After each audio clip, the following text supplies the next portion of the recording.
Je voudrais rappeler à l'attention de notre très chère sœur Linda Larbaoui que le président colonel, président de Madagascar aujourd'hui, arrive au pouvoir à la suite d'un mouvement de jeunes qui s'opposait très farouchement aux actions posées par son prédécesseur et qui réclamait les meilleures conditions de vie. Et quand le président ordonne à ses troupes de ne pas mater les manifestants, et au-delà de ça, il leur demande même de se joindre aux manifestants et de les accompagner.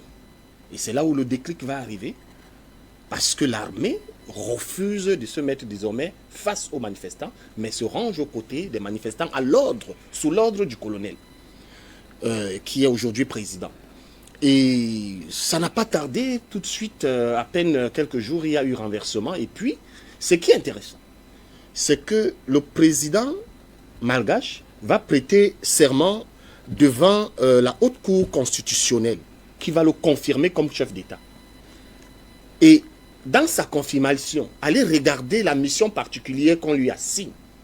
Parce que ce n'est pas sa victoire.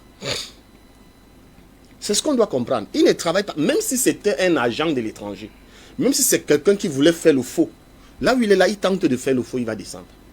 Parce que ce n'est pas lui qui a mené la lutte pour être là où il est. Des gens ont mené la lutte et c'est-à-dire qu'à l'apogée de cette lutte, à l'issue de cette lutte, ces gens l'ont conféré donc la mission du leadership pour qu'ils puissent représenter leurs intérêts. Et quand il va prêter serment devant la haute cour constitutionnelle, on va lui assigner, la haute cour va lui assigner une mission qui globalise. C'est-à-dire qu'il résume son cahier de charges. La mission de président de la refondation de la République. Écoutez, les mots ont leur sens. Président de la... On n'a pas dit qu'il est président de Madagascar. La haute cour, au moment où il prête serment, lui dit, nous vous confions la mission du président de la refondation de la République. À partir du moment-là, si vous êtes même un traître, si ça ne marche pas, les gars qui étaient dans la rue là vont rigoler. On va vous dégager, c'est ce que vous voulez dire. C'est ce que je vais dire. Ouais. Et donc, à partir de ce moment, il faut croire que ce monsieur est dans une logique où il a pris son parti, même si il a un passé ambigu, comme disait notre sœur. Il a pris son parti, il a pris son côté, et son côté, c'est le côté des manifestants qui ont mené la lutte. Et il est face à l'histoire, c'est ça. Et il est face à l'histoire. Et donc, en conclusion, moi je reste positif, comme je vous l'ai dit tout à l'heure. Je crois qu'il faut lui faire confiance, il faut lui donner le temps de son travail.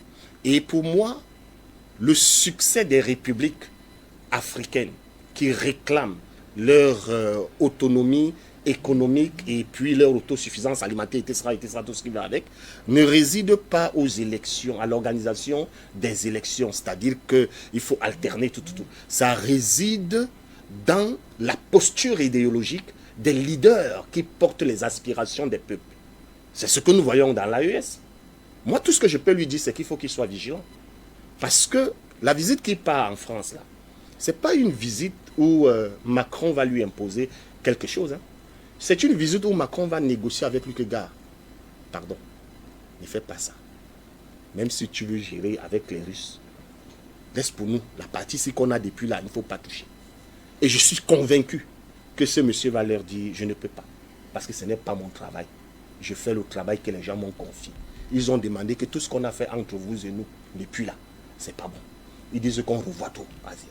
C'est ça qui va se passer dans cette dossier.